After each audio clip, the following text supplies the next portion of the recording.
guys, welcome to another episode of Everyday EDC. My name is Tyler, and today we have the Bestech Texel. Wow. That's all I gotta say, first and foremost. Spoiler alert, this knife is friggin' awesome. So, thank you, Jake, for sending this knife in and letting me check it out.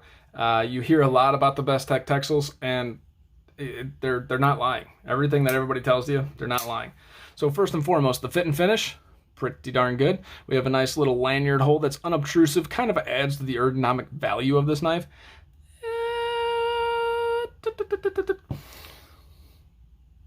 A non-deep carry that is not ambidextrous. That's all right. I'm okay with it. Ergonomic-wise, feels pretty good in the hand. I don't feel that pocket clip other than the coldness of the steel versus the G10, and it definitely feels like you're ready to work with this guy. The G10 has this very, very cool texturing that I'm sure somebody has felt before, but it's so subtle, but it is so nice. Like there's something, it's like smooth but grippy at the same time. A+. I love this. The jade is really nice, but the grip on this and the contour, and it just, oh, wow. The texturing on here is great. Here's your Bestech logo on the pivot. Pretty cool.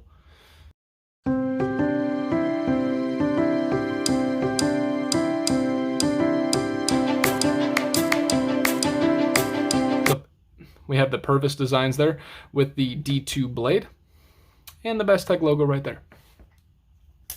So now it's a flipper tab. The flipper feels great. There's a little bit of jimping on the flipper, and it's like almost perfect for the light switch. Very, very good. Can we fail it? Yeah, but I think I have a knack for failing knives. It's not a discredit to this. I think I'm just pretty good at failing a knife. Maybe that's a discredit to me.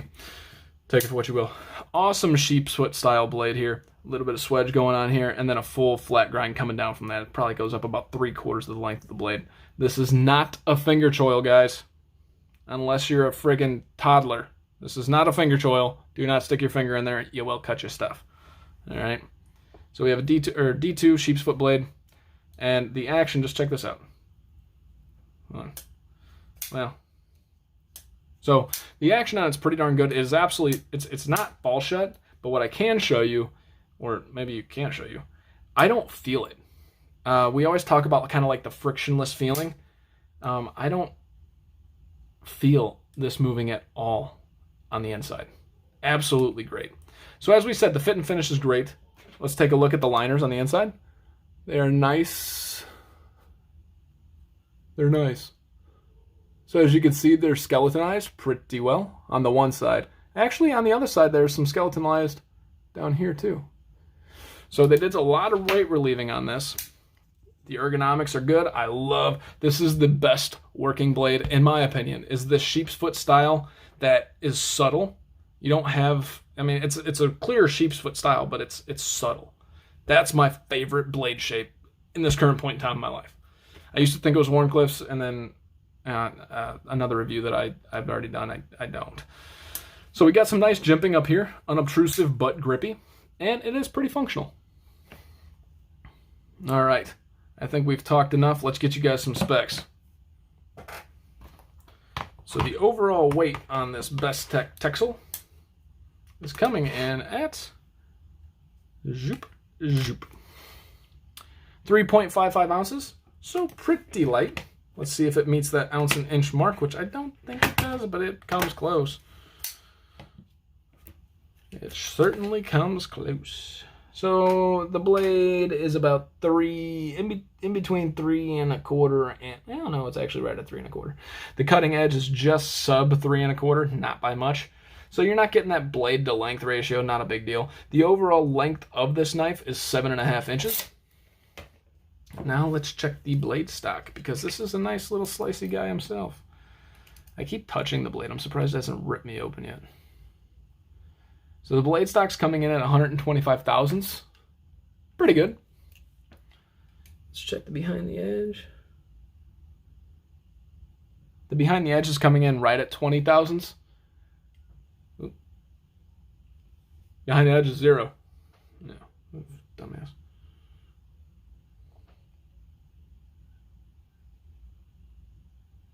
Yeah, right about 20 thousandths, in between 20 and 25 thousandths. The right at the belly is where I got that 20,000 measurement. Yeah, see. So as we can see here, 20,000s. So if you were to go before Civivi came out with those crazy hollow grinds, 20,000s is ultra freaking slicey, and it still is. You know, Civivi's coming out with these knives that are like 14, 15 thousandths behind the edge, and you're like, what the frick? But the best part, I told you guys before, my opinion on sliciness is all dependent on the task at hand. This knife, in my opinion, is just slicey enough to do day-to-day tasks and not worry about the slicey factor, but it's a little bit bigger, so you're getting a little bit more robust feeling out of it. And you do. I mean, I definitely feel like this is a more robust knife. This is, in my opinion, one of the most perfect choices for an everyday carry for a man or a woman, but for whatever you want to do.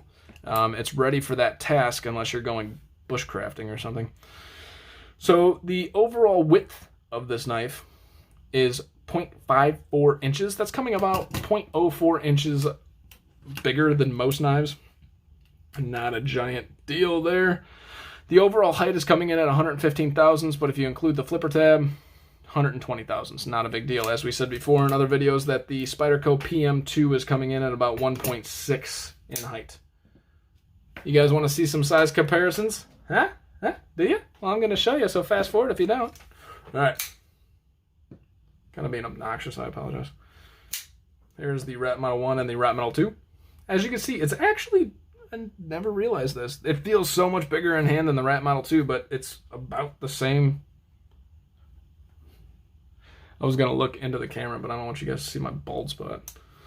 Self-conscious, all right? Every time I go to the gas station, quick side funny story, there's a camera that sits behind me as I'm waiting at the register, and it shines right on my freaking bald spot. I'm 32 years old and this thing's going. I'm like, seriously?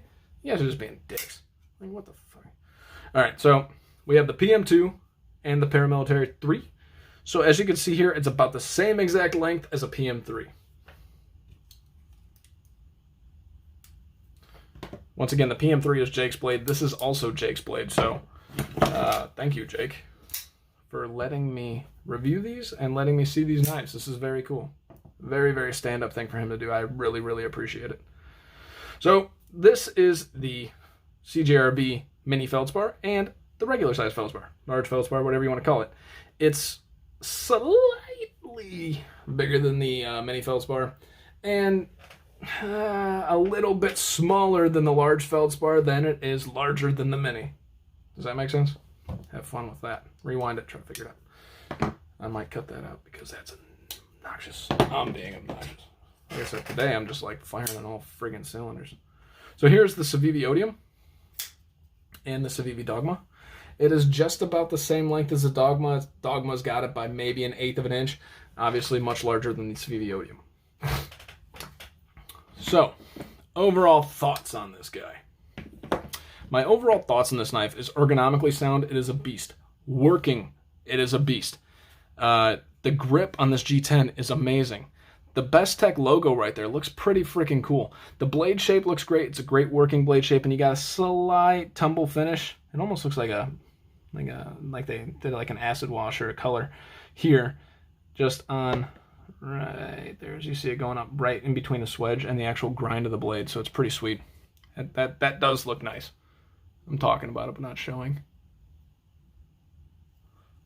The action. Flipper tab is super comfortable, but it's not obnoxious. If you see right here, it barely comes out when it's in the open position. That's pretty cool. And like I said, it's not a fall shut knife, but it's virtually a fall shut knife. For our price range. Not really. You gotta shake it loose a little bit, but it's still okay. I love it. I love this action. I've been fidgeting with it for some time now. Again, no side to side, no up and down. Blade centering is slightly off, but that's also because I tightened the pivot.